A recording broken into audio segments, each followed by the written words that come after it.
Hey, what's up, everybody? Welcome back to News Dose. And even though the next Xbox is still a ways out, key information for it continues to leak out online.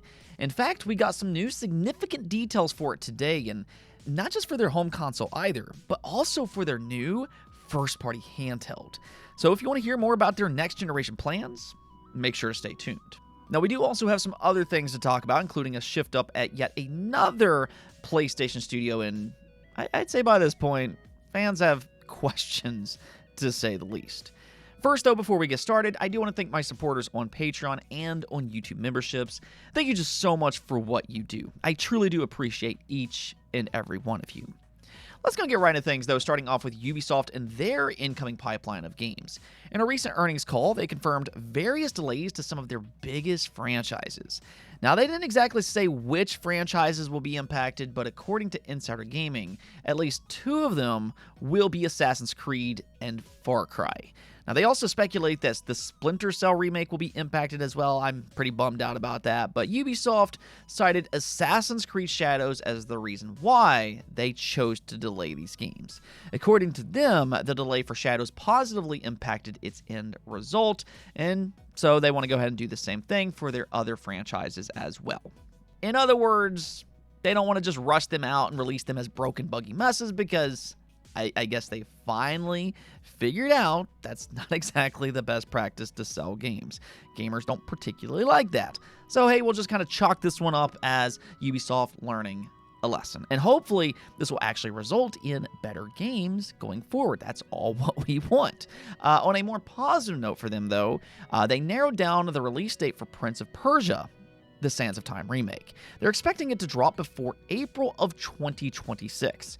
So it sounds like we'll get more official news probably relatively soon, and I mean, it's exciting to know that we're finally going to see this game again. You know, it's been a long time coming. It was originally supposed to release way back in 2021, as hard as that is to believe, but gamers didn't really like its original vision, so Ubisoft, they hit the reset button and pushed it to a completely different studio. So hopefully with all of that, it'll actually meet fans' expectations this time around. Now, speaking of remakes and remasters, according to leaker Tez2, Grand Theft Auto 6 might not release this year, but Take-Two might have plans for a completely different GTA experience, but in the form of a remaster. In a forum post, he said, "Someone at Rockstar hinted at the 4 port, and by now it should have gone up a year in development. We may end up seeing it drop later this year, and it's one more reason, in addition to existing reasons, the LCPP mod was taken down. If they still follow their plan laid out from the pandemic days, they'll do a Max Payne 3 port after 4. So that is an opportunity to do a bundle or a definitive edition, Max Payne 1 and 2 remakes, and a Max Payne 3 port." So there's some good news for you Max Payne fans out there as well. And if all this actually comes to fruition, you know, this would kind of be a nice distraction to tide some fans over until the eventual Grand Theft Auto 6. The one thing to kind of keep in mind, though, is that GTA4 is already available on the Xbox Series through backwards compatibility, and you can actually play it at 60 frames per second. So if I were to guess, just based on how Rockstar released the Red Dead Redemption port a few years back, it'll likely be to catch the PlayStation 5 up, and maybe possibly PC as well. PC is always kind of a wild card when it comes to Rockstar, but hopefully everybody will be able to play GTA 4 relatively soon. Just kind of keep in mind that there were also rumors about a Red Dead Redemption port for years before it actually came to fruition. So for the time being, what I'd say is just kind of take this rumor with a grain of salt. Now, Arrowhead, the studio behind Helldivers 2, is also starting to open up about their next game, but unlike Helldivers 2, it sounds like their next game will be completely multi-platform. Now, the reason I say that is because their next game will not be funded by PlayStation. They said the next game is 100% funded by ourselves, so we'll call 100% of those shots. And at a quick glance, that might sound like shots were fired at Sony, but they actually followed that response up with PlayStation has been a great partner for them, and that they're open to working with them again in the future. It's just not for their next game, whatever that may be. Either way, though, this is great news for gamers and also for them. Helldivers 2 did run into a few problems being a second-party title. One is that it had to limit their user base to just 2 platforms, and they also lost some of their user base as a part of the Steam PSN mandate that Sony applied well after its launch. Fans over on Steam were very upset about that situation. It was very controversial at the time, especially for those who had already purchased it in regions where PSN wasn't and isn't available in. So Arrowhead can kind of avoid those type of situations next time by going completely independent. And, if they want, they can go completely multi-platform with Xbox, PC, PlayStation, and who knows, maybe even Nintendo. Whatever they do, though, all eyes are on them after their just huge success with Helldivers 2. Okay, so let's go talk about the next generation Xbox, because it continues to leak out online. By this point, their next console is kind of an open secret, and I almost wonder if that's maybe possibly by design. Obviously, there's been a lot of speculation about their future in the console industry, and because of that, I almost wonder if they're intentionally allowing these leaks to kind of let everybody know, yeah, they're still in the hardware business. And that actually includes 2 different consoles this time. A home console, which seemingly is a PC hybrid, and then their own first-party handheld. Well, according to Jez Corden, Xbox is targeting a 2027 reveal or launch. He's expecting a full launch, potentially with the ability to sideload PC storefronts such as Steam and Epic Games, as I've reiterated on this channel for a better part of a year now. This is nothing new for anybody who follows my channel, but he did reveal 2 things that we previously didn't know about. So this is really where things starts to get interesting. Apparently, there was a recent Qualcomm job listing that suggested that the next Xbox could be running on a Snapdragon chip, which would be a massive change if true. You have to understand that if they were to swap from AMD to a Snapdragon chip, then there would be some very real concerns about compatibility with your current library of Xbox games. And when you look at the job listing in question, you can kind of see why there was so much speculation. It says, support the sell-in activities for the next generation of Surface and Xbox products built on Snapdragon solutions. However, Jez Corden looked into the situation, and according to his sources, the next Xbox is not based on Qualcomm chips because, in his words, Xbox's next generation plans is to have as much compatibility with your current library as possible.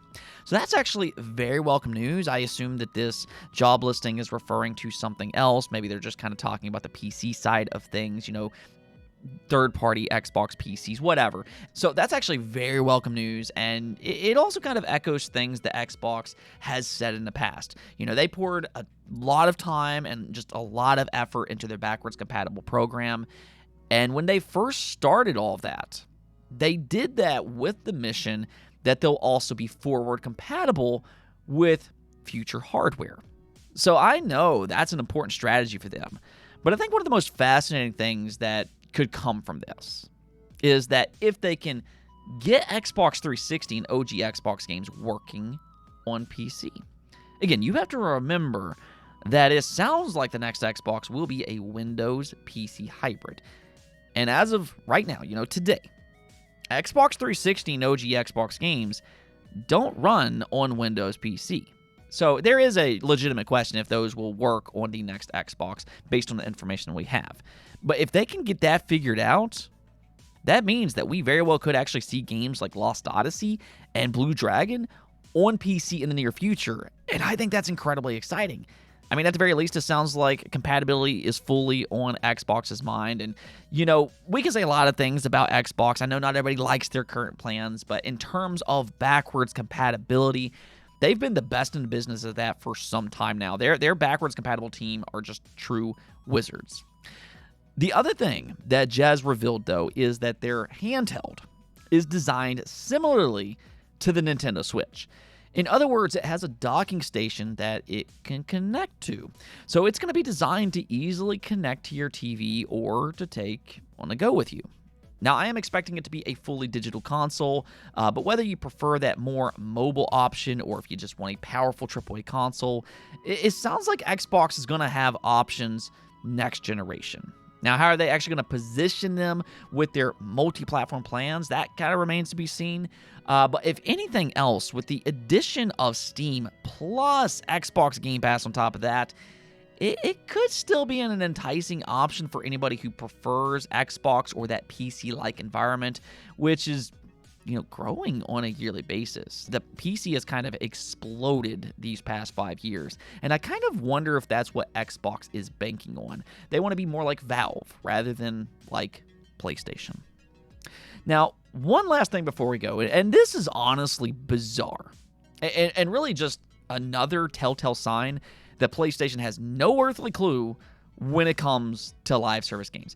Truthfully, I don't even know how Herman Hulst has a job by this point, because him and Jim Ryan, for all of their belief in live service, they've done nothing but cancel games and close studios. They had so much faith in Concord, out of all games, that they went out and acquired its studio and gave them hundreds of millions of dollars to make it.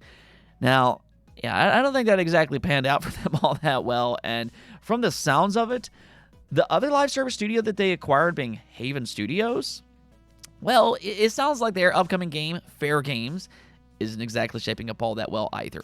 It's been confirmed that Jade Raymond, the founder of Haven Studios, just left the company. Now, a little bit of history on her. She became popular back in the 2000s for her involvement in the Assassin's Creed franchise.